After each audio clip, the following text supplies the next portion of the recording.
सभी शिक्षक साथियों को मेरा नमस्कार। साथियों, मेरे YouTube चैनल में आप सभी का एक बार फिर से स्वागत है। आज की इस वीडियो में हम कक्षा 7 विज्ञान की शिक्षण योजना के बारे में पढ़ेंगे।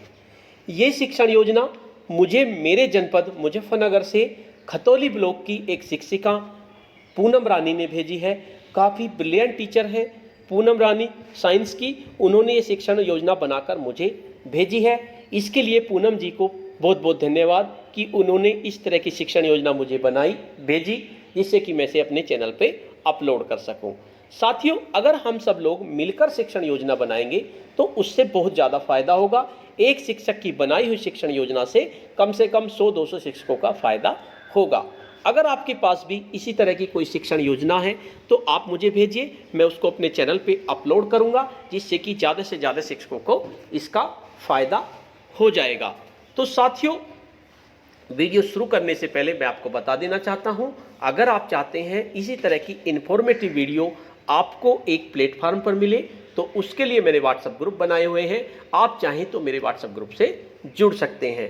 ग्रुप का लिंक आपको वीडियो के डिस्क्रिप्शन बॉक्स में मिल जाएगा। तो चलिए जानते हैं कक्षा 7 विज्ञान की शिक्षण योजना, जिसका प्रकरण है ध्वनि।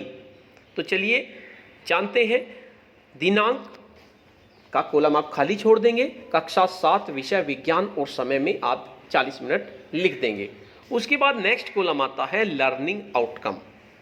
लर्निंग आउटकम होगा बच्चे विभिन्न यंत्रों से होने वाली ध्वनि के बारे में जानकारी प्राप्त करेंगे या जानकारी रखते हैं, कुछ भी आप लिख सकते हैं लर्निंग आउटकम में। उसके बाद प्रकरण आता है, प्रकरण है हमारा ध्वनि। नेक्स्ट तीसरा कॉलम आता है सीखने सिखाने की सामग्री। तो सीखने सिखाने की सामग्री में हमारे पास क्या होंगे? विभिन्न वाद्य यंत्रों और ध्वनि उत्पन्न करने की विधि की तालिका। वाद्य यंत्र होंगे एक तो हमारे पास, जैसे बांसुरी ले लेंगे, ढोलक ले लेंगे, इस तरह के हम 2-4 वाद्य यंत्र ले लेंगे। कोई थाली ले लेंगे, उसको पीट कर लेंगे इस तरह की, और ध्वनि उत्पन्न करने की विधि की तालिका। नेक्स्ट आता है सीखने सिखाने की प्रक्रियाएं या गतिविधियां। तो इसके आपके 4 कॉलम बनेंगे। पहला कॉलम होगा क्रम संख्या, दूसरा कॉलम होगा चरण, तीसरा होगा समय और चौथा कॉलम होगा आकलन। तो नंबर 1 चरण में शिक्षण के प्रारंभ में। शिक्षण के प्रारंभ में क्या होगा?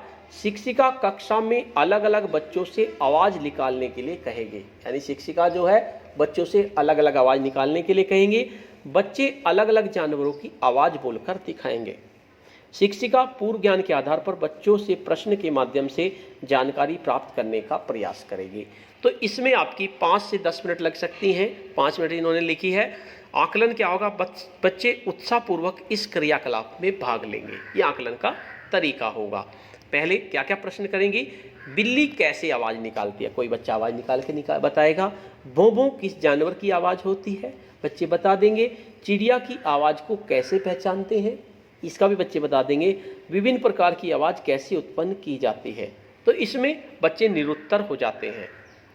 शिक्षिका बच्चों को बताती है कि हम सभी अलग अलग आवाज़ के कारण ही पहचाने जाते हैं। मान लीजिए मेरी आवाज़ अलग तरह की है, आपकी आवाज़ अलग तरह की है, तो अलग अलग आवाज़ की वजह से ही हम पहचाने जाते हैं। सभी आवाज़ अलग अलग होती हैं, जैसे किसी की पतली, किसी की मोटी, किसी की सुरीली, किसी की कर्कश, किसी की मंद और किसी की तीव्र। तो शिक्षिका बच्चों को कहेगी कि आज हम विभिन्न प्रकार की आवाज़ों के बारे में पढ़ेंगे। आकलन का तरीका क्या होगा? बच्चे विभिन्न प्रकार की ध्वनि उत्पन्न करेंगे, हम इसका आकलन अवलोकन करेंगे। नेक्स्ट आता है आपका दूसरा चरण शुरू हो जाता है शिक्षण के दौरान। शिक्षण के दौरान शिक्षिका बच्चों से पूछते कहती हैं कि आपने सुना कि किसी की आवाज़ मोटी, किसी की पतली, किसी की मंद तो किसी की तेज होती है। शिक्षिका बतलाएगी कि विभिन्न प्रकार की आवाज़ों को विज्ञान की भाषा में ध्वनि कहा जाता है। यानी अगर आप आवाज़ निकाल रहे हैं तो इसे विज्ञान की भाषा में क्या कहेंगे? ध्वनि कहेंगे। तो इसमें आपकी 20 से 25 मिनट लगेंगी। शिक्षिका कक्ष में अब विभिन्न आवाज़ों का वर्गीकरण करके समझाएगी, जैसे फिर उसके बाद शिक्षिका समझाएगी। आकलन का तरीका क्या होगा?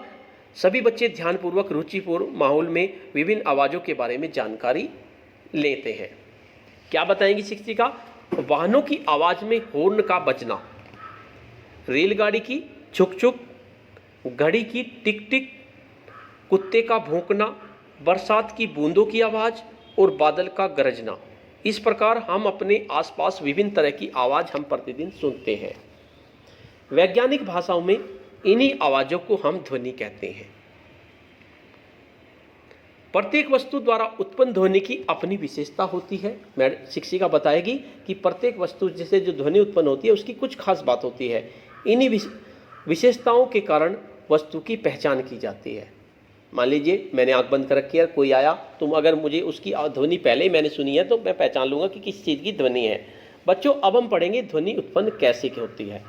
इसको हम एक क्रियाकलाप द्वारा समझने का प्रयास करेंगे, उसके बाद एक क्रियाकलाप कराएंगे। बच्चे ध्यानपूर्वक सुनते हैं। क्या क्रियाकलाप होगा? शिक्षिका एक रबड़ बैंड को एक हुक या कील में बांध देगी। दूसरे सिरे पर एक बच्चे को खींचकर पकड़ने को कहेंगे, दूसरे सिरे पर पकड़ने को कहेंगे।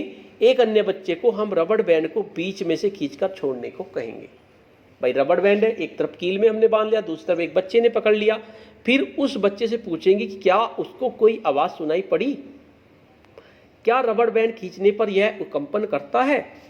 शिक्षिका बच्चों को बताएगी कि आपको रबड़ बैंड खींचकर छोड़ने पर जो आवाज़ सुनाई देती है वह कंपन के कारण उत्पन्न होती है। यानी कि रबड़ बैंड में कंपन हुआ जिसकी वजह से आवाज़ उत्पन्न हुई। जब कंपन होना बंद हो जाता है तो ध्वनि बंद हो जाती है। अतः वस्तुओं में ध्वनि कंपन के कारण उत्पन्न होती है,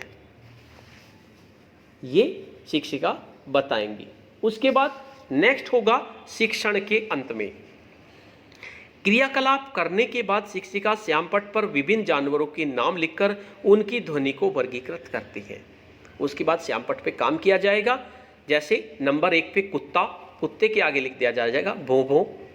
नंबर 2 बिल्ली, म्याऊं म्याऊं। नंबर 3 कौवा, काँव काँव। नंबर 4 रेलगाड़ी, छुक छुक। बूंदे, टप टप। शेर, दहाड़ना।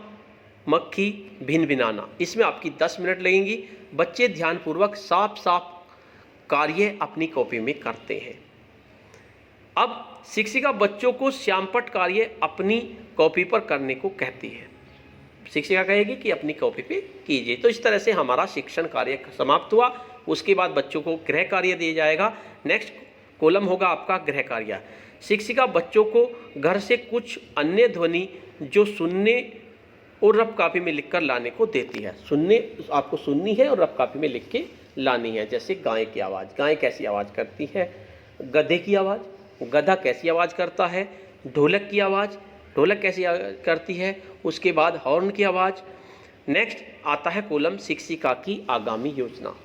अब शिक्षिका इसी क्रम में विभिन्न वाद्य यंत्रों से ध्वनि उत्पन्न करने की विधि के बारे में शिक्षण योजना तैयार करेगी।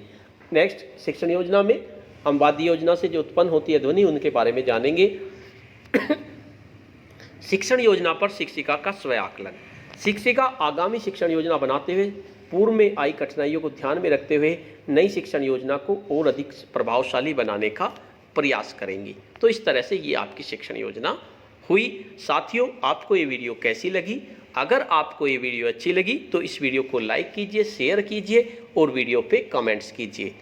और अगर आप मेरे चैनल पे नए हैं तो चैनल को सब्सक्राइब कर लीजिए तथा इसके साथ साथ बेल के आइकन को प्रेस कर दीजिए जिससे कि नेक्स्ट वीडियो का नोटिफिकेशन आपको मिल सके। धन्यवाद।